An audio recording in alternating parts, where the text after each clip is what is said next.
Hi friends, welcome to another episode of Conversations with a Love Activist. Now, I don't know about you, but I'm quite a conflict adverse person. So during a fight or when I'm triggered, I just completely shut down. So in this episode, Shannon Pam, our couples coach, will be sharing with us techniques to first of all go into cognitive or emotional empathy so that we can see each other better in a fight, how to manage our triggers, and also how to put all the needs that are coming up during a conflict so that we can try to meet them as best as we can. So subscribe, follow, share, stay tuned to the very end so that you can get the crib notes of this episode and let us thrive together. Love you.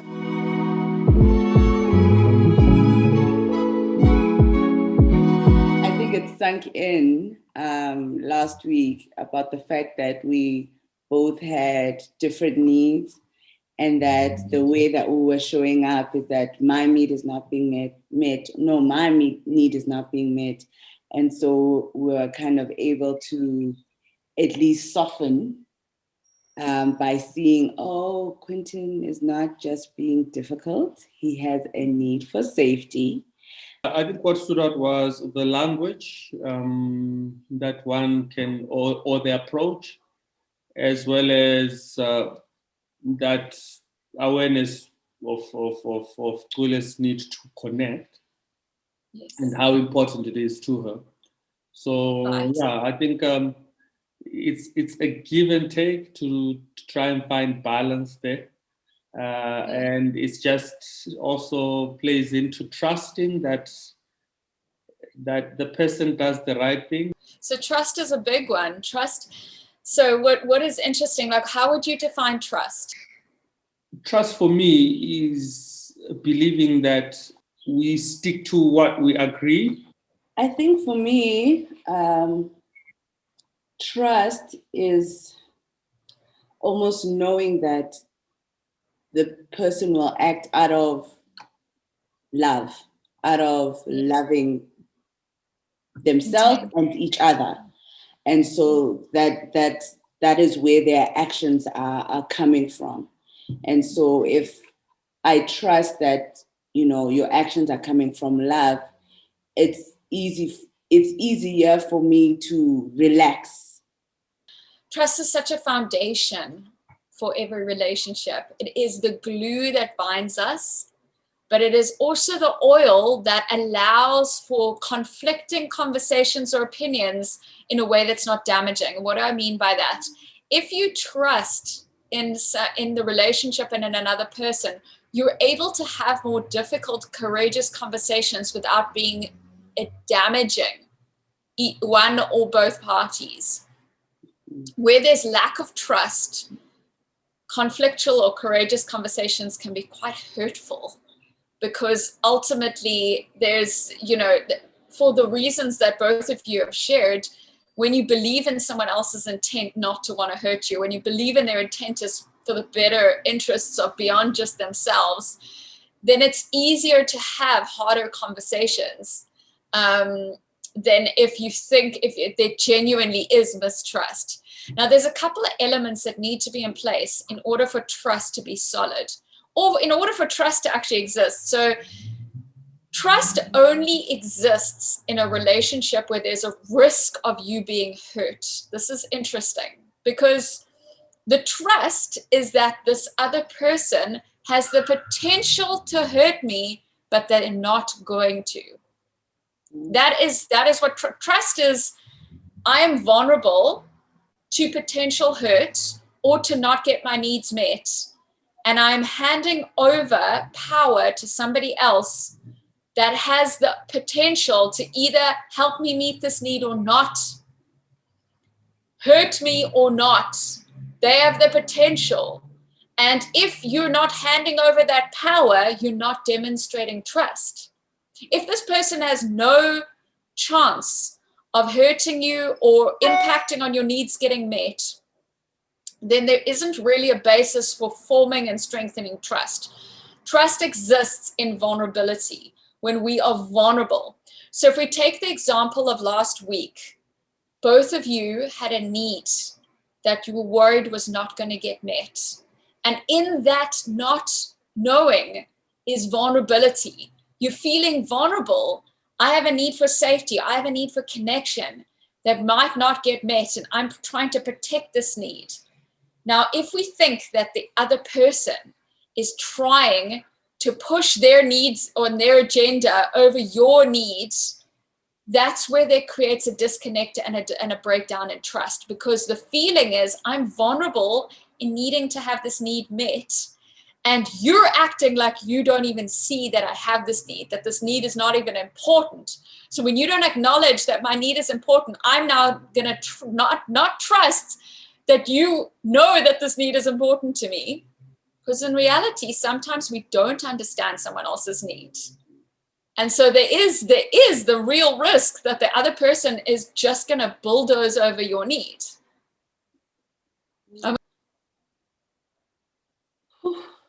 For me, it's hitting me that I then did not completely trust Quentin with my need, and instead shut down to avoid having to be vulnerable about the fact that I have this need, and this need may seem small in the face of your need, or I just assumed that sharing this need for connection, I couldn't trust him with it. Okay. And I'm realizing, yeah, I have some trust issues because I often shy away from having difficult conversations with Quentin. I often rather just shut down and ignore the need for the conversation, because I'm afraid of being vulnerable. I'm afraid of rejection, basically. Yeah. And where that rejection can come from, in a relationship, is where there is a mistaken belief that needs have to always compete with one another, and it's my need against your need, and so I have to win this. But you're actually not against one another, because all the needs are important to a family. That it's almost like everyone's needs to be on the table, and they all need to be considered. They can't all be met at the same time. They sometimes can't all be met. Sometimes a need cannot be met because other needs are more important at that time. But that doesn't mean that need doesn't need to be acknowledged and appreciated and allowed space to be expressed, and also grieved for if there is a loss. There's sometimes that conflict between a need and a want. Yes. And I think it's where maybe you can help, but it probably happens to me too as well, where it's easy for a want to be pushed as a need because I just want to get my way. So that, how do you identify? How do you differentiate? Excellent question. Excellent question. If you keep stripping away at what you're saying to the bare essential. So I'm going to use this example, but I don't have a you have to go or you don't have to go. I just want to put that out there in terms, but I'm going to use the example of a gathering. I need to go to this gathering. Okay. If you strip away what's underneath that need to go there, I need to connect with my friends, strip away. I need for them to know that I'm there for them, strip away. I need to feel solid in the strength of that bond, strip away. What is underneath? You keep stripping away until underneath you get to something that you cannot strip away anymore. Like it could just be, I need connection, or I need to be seen. Sometimes there's a seeing that girlfriends of yours or community or certain family members see us in a certain way that we crave, and maybe there's an element of that. So if you keep stripping away, you know, what is underneath that? You know, if we take the safety need, you know, let's take so I need for you not to go to this event. Okay, strip away, what is that? I need for us to minimize as much risk as possible. Okay, strip away. I need to manage my anxiety around trying to keep us safe. Strip away. Well, again, I'm not putting words in your mouth. I'm just trying to say, if we keep stripping away, what is the real need? The need is for us to have like peace and not, you know, what is underneath that safety need is really the need to manage our anxiety levels. You know, connection is, if we really deep down, our need is for belonging and our need is to be seen. Now, this is what I wanted to come back to, actually full circle from earlier in the conversation when we spoke about needs competing. There is one need that trumps all needs, and that is the need to be seen. We actually need to be seen in our truth more than we even need to be loved. So even when we are acting out in a negative way, the desperate need is for somebody to go, I can see you hurting, I can see you acting out, not, oh, it's okay, you know, I love you no matter what. That's actually not what we need. We need to be seen in the truth. We need to be seen in truth. I would argue that is part of love, is the depth of that emotional empathy and seeing. But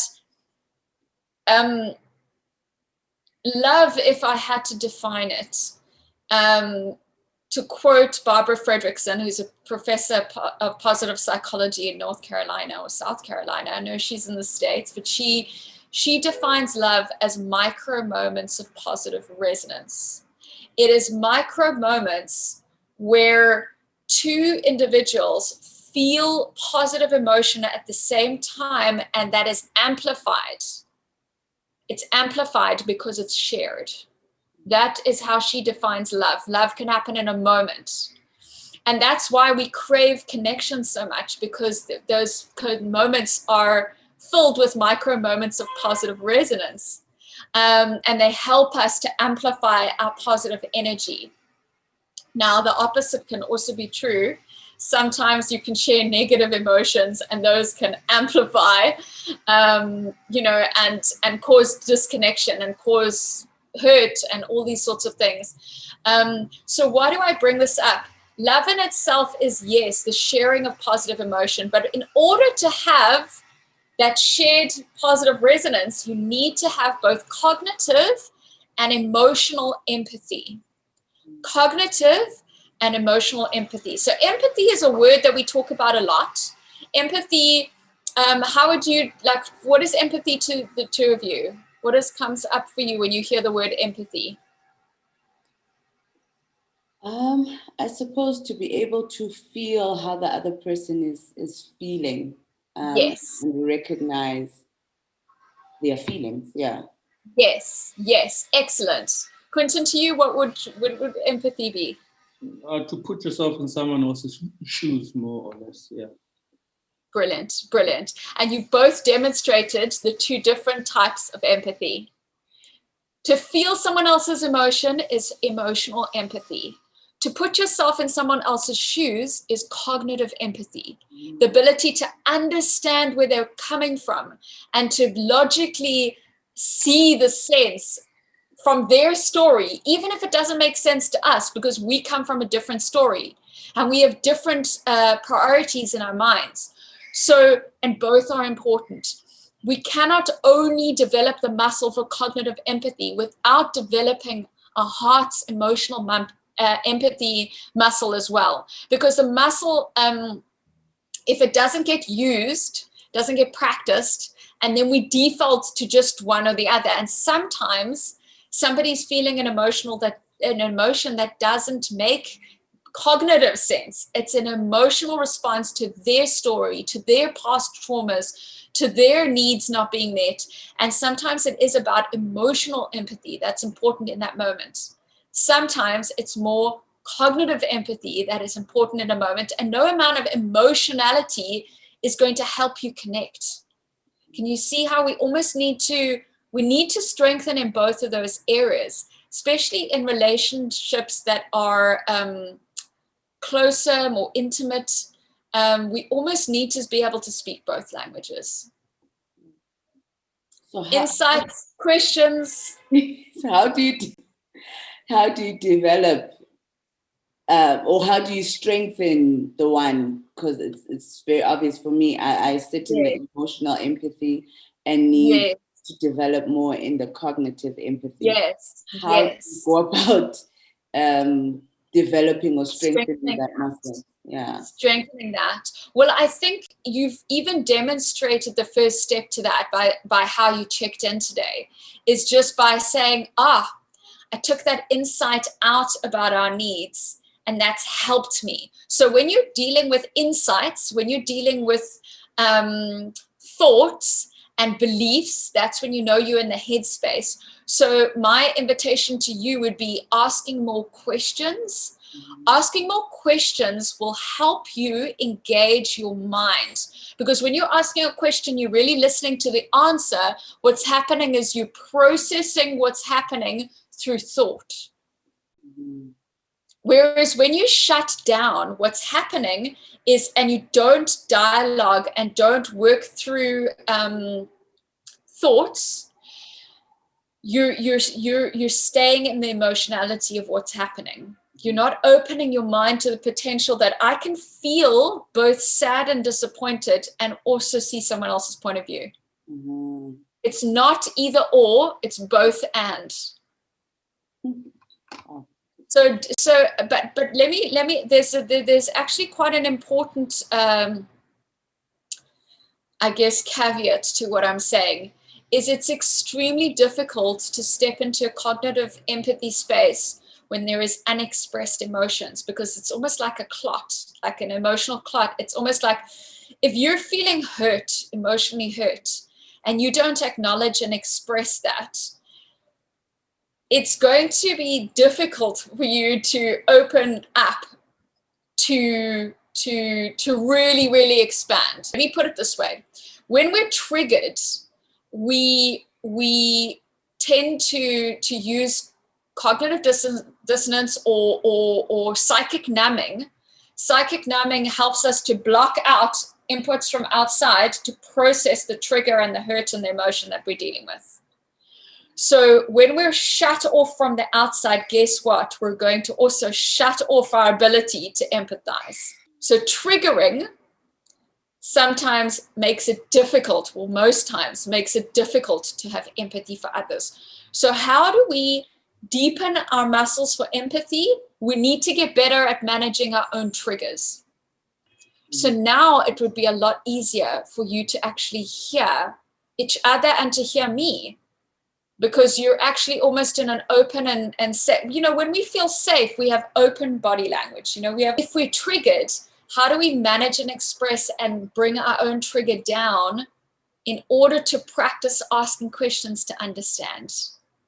Now, Quentin, it might be a little bit different for you, because for you, you're in that headspace. You are in the space of asking questions, even just of yourself. You are in the space of trying to understand, like, I don't understand the situation. You're in the space of already, you're thinking a lot. And for you, maybe the practice will be in recognizing, am I using triggering language? Am I dropping into the heart space and going, what feelings are present here? You know, what feelings are present here? What feelings need expression here? I think from my side, it's been the hardest thing has been, you know, as I said last week, we've been here before in different scenarios. Mm-hmm. And then in between those scenarios, there's been instances where it's more of a similar event where, you know, it's to spend time with people and to connect. And I think it's several times I'm okay with it, even during the corona. But where I start to think is that, isn't there an acknowledgement that through those other events, it's me reaching out and saying, okay, it's all my alarm bells are still ringing, but trust. And then it then starts to feel like you're the only one who has to keep giving. But Constantly the giving. doesn't have space to even acknowledge that you gave. I think that's it doesn't even see your moments of giving. And so there's that thing where you ask yourself, to what end? Can you see so what is Quentin needing? What is he needing? The overarching need that I said trumps all needs. What is the need that he needs? He needs to be seen. Yeah. He needs to be seen for all those times when he is trying to help meet the need or trying to help, even when his need is feeling like my need's now being compromised for safety and I'm feeling anxious now and all my alarm, and I'm dealing with all the alarm bells and everything that could go wrong and everything. You see, the other thing I want us to bring in here is that it's not just about needs, it's also about concerns.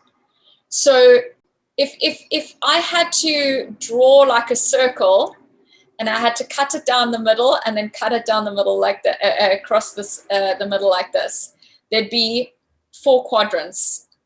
In this side, I'd put your needs. In this side, I'd put your needs. In this side, I'd put your concerns. In this side, I'd put your concerns. If you actually had to do that exercise and draw that up, and maybe that's something as a takeout from this session, is to actually plot out what are my core needs, and I'm talking underneath your wants. So taking, like, I want to go to this event. What is the actual need? The need is for connection. You don't need to go to the event. See what I'm saying? You don't need to go to the event. You need connection. So what is the real needs?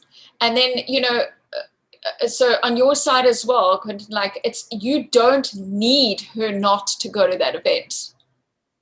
You need reassurance. You need to be seen. You need to be free from anxiety around your family being ill or about, so what are the real needs? And then what are the real concerns? And I think that if you really think about it and strip away into the real needs and concerns, you might come up with concerns like, I'm concerned that it's this time apart might affect the quality of my connections. I'm concerned that I might be setting a precedence for a relationship or for life together where I don't have a say in, my relationships outside of our relationship. There might be concerns that are underlying, and those concerns are generally what flares up in the conflict. So plotting those out and putting them on the table and then owning it all as a couple, not as 2 individuals looking at different sides, saying this whole circle is us. But when those concessions are made, they need to be seen, they need to be appreciated, they need to be expressed, there needs to be space to acknowledge, like, I really appreciate the added stress and sadness, or the added anxiety, the added dynamic that you've needed to take on in order to have this need met, and my appreciate, like, being seen for that is as important as getting the need met. It's becoming clear the need to be seen, how important it is, and how hurtful then it is to shut down on my part, because I'm then actively not seeing you. I'm actively turning my back on you in a way. Yeah. And so it just hit me how important just the recognition of, oh, I see your need and I see your need, and how can we work together and not at each other, but together to get that need met. If the need is connection, then can you connect via Zoom into the baby shower, for example? Yeah. The fact that Quentin had actively extended himself outside of his comfort many times throughout December to help me meet my need for for connection. But you see, the thing is, when you don't have the language, or you don't even recognize that there are these two needs, and this is what is happening right now. My husband is putting his need for safety behind my need for connection in this moment, so that I can recognize that is what is happening. So for me, this is so important, because then we can recognize when we're having a conversation actually about needs, and that we have better language, I suppose, to navigate those conversations, which then for me makes it less scary to have those conversations. Yes. So language is incredibly helpful. It's a tool. But without the language, unfortunately, then we default into, because what actually is happening when we go into conflict is we use different words, but what we're saying is, you're not seeing me, and you're not seeing me, and you're not seeing me, but you're not seeing me, but you're not seeing me, but you're not seeing me. And actually, that is, change the word, like fill in the blank, in terms of the content. But really, it comes down to the seeing. Honestly, in the work that I do with all my clients, with couples, individuals, leaders, teams, ultimately, it comes down to, we want to be seen. We want to be seen. I see you both, and you've been showing up the best way you can with what you knew how. I think it's just hitting me how dangerous being passive aggressive is, because it's saying, I don't want to see you. That's what it's saying. Yeah. And so for Quentin to have been experiencing that every time we have to have a conversation is me rejecting him, basically. Is me saying, I don't want to see you. Yeah. My need to feel safe emotionally is more important than your need to be seen. Yeah.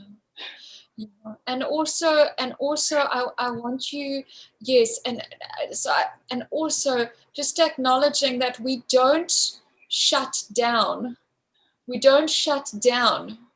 when we are feeling safe.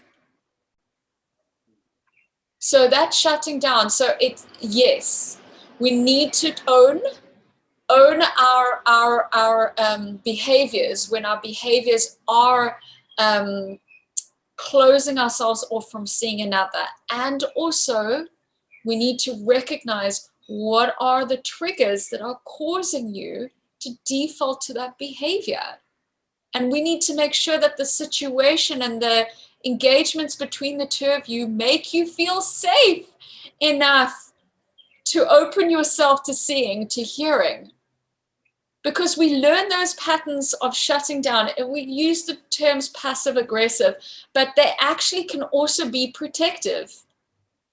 We learn those behaviors of, I can't engage with you cognitively because I'm having an emotional experience, and you've demonstrated to me that you are not going to hold my heart with tenderness, with compassion. So I need to protect my emotional experience. See what I'm saying? And this is not an excuse for the behavior. We look for explanations. We're not looking for excuses, because there's no blame.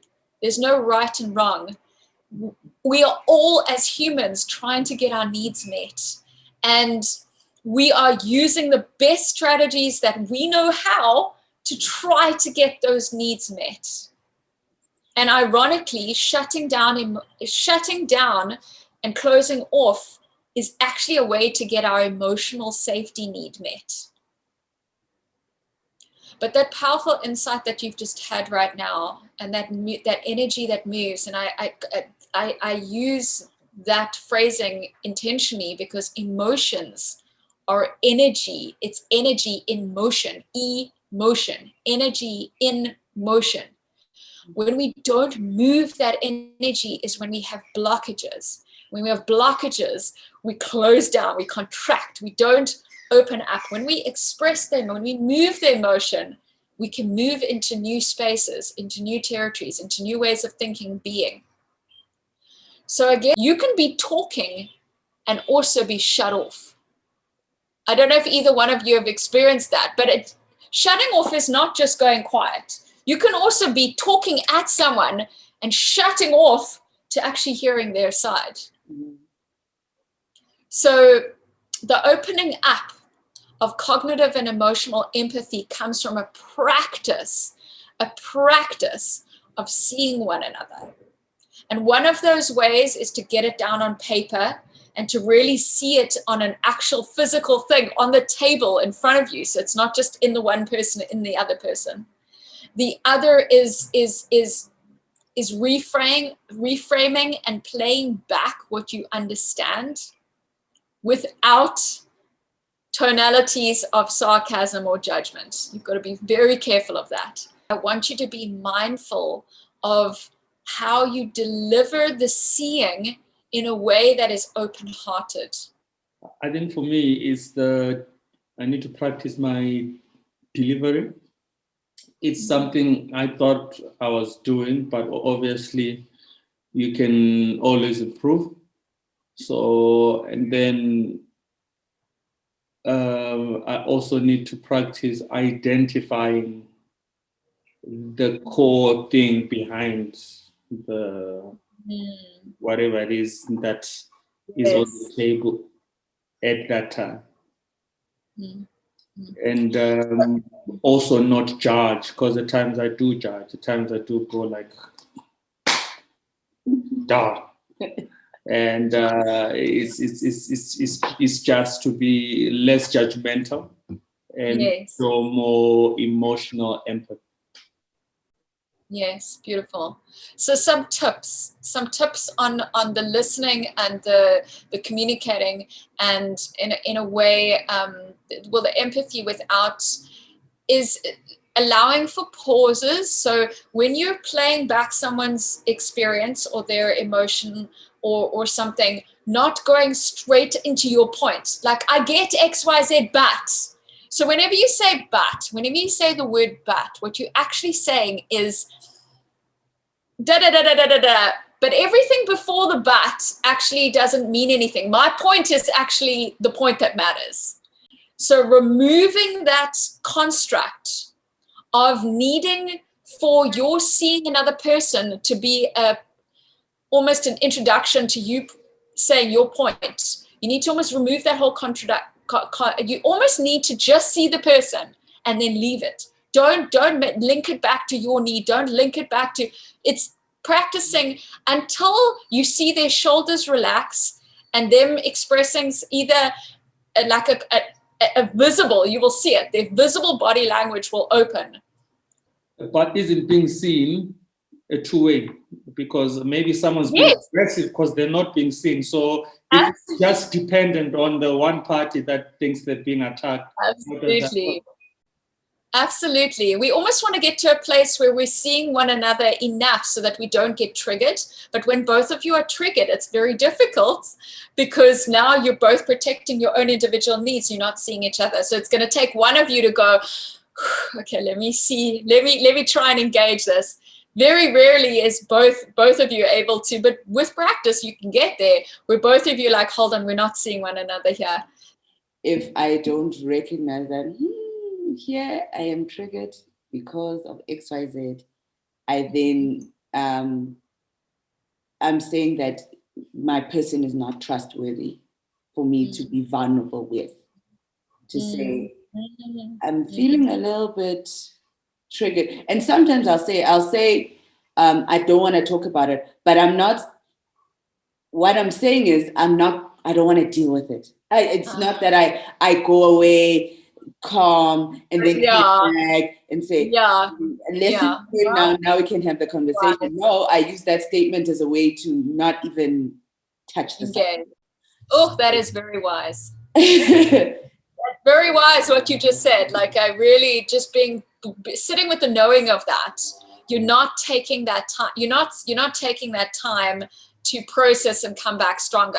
You're actually distracting, and so you're almost, so there's a beautiful opportunity in that to do what?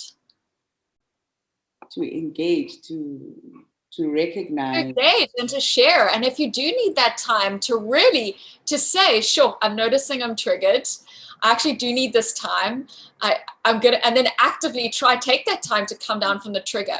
Now I'm going to give you a question that might help you with this. As soon as either one of you are finding yourself in a place of judgment, or finding yourself in a place of, oh, my husband this, oh, my wife this, or, you know, why can't they just understand, or I can't deal, you know, whenever there's a sense of judgment, almost dropping into this question, what are the needs that are not being met? If you bring yourself back to that question and you sit with it and you meditate on it, you're going to start like shedding the judgments, shedding the things that are keeping you in conflict, and start getting you to a core understanding, deeper empathy that will get you to a better solution.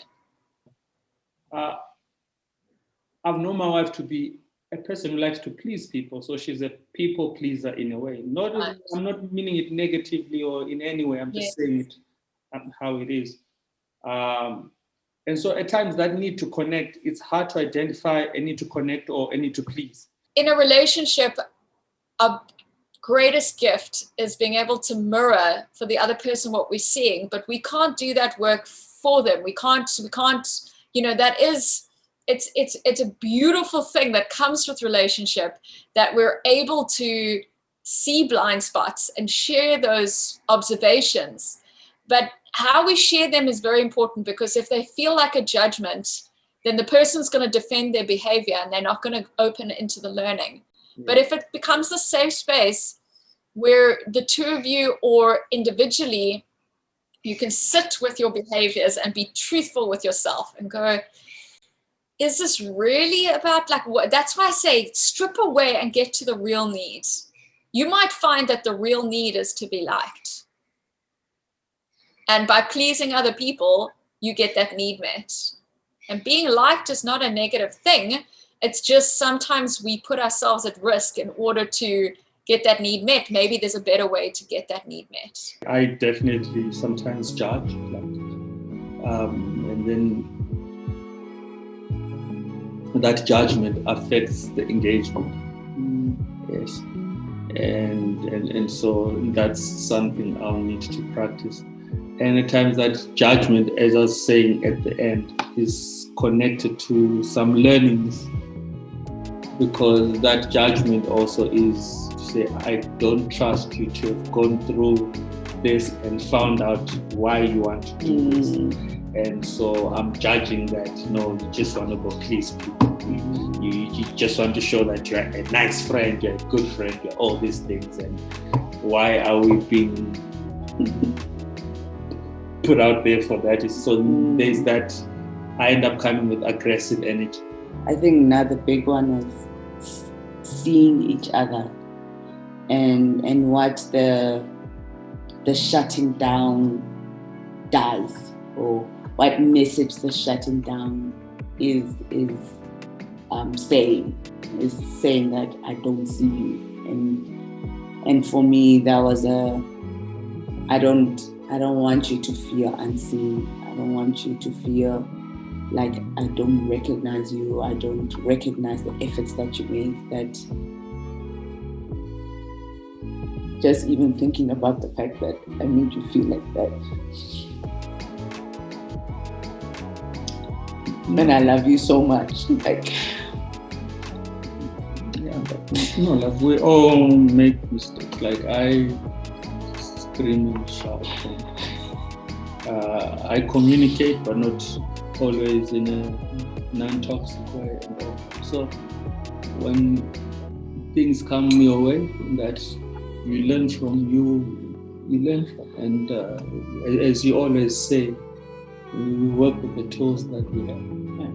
And so we've been presented with a new toolbox, and we can look to add it to our already existing toolbox and throw away the toxic tools and we move.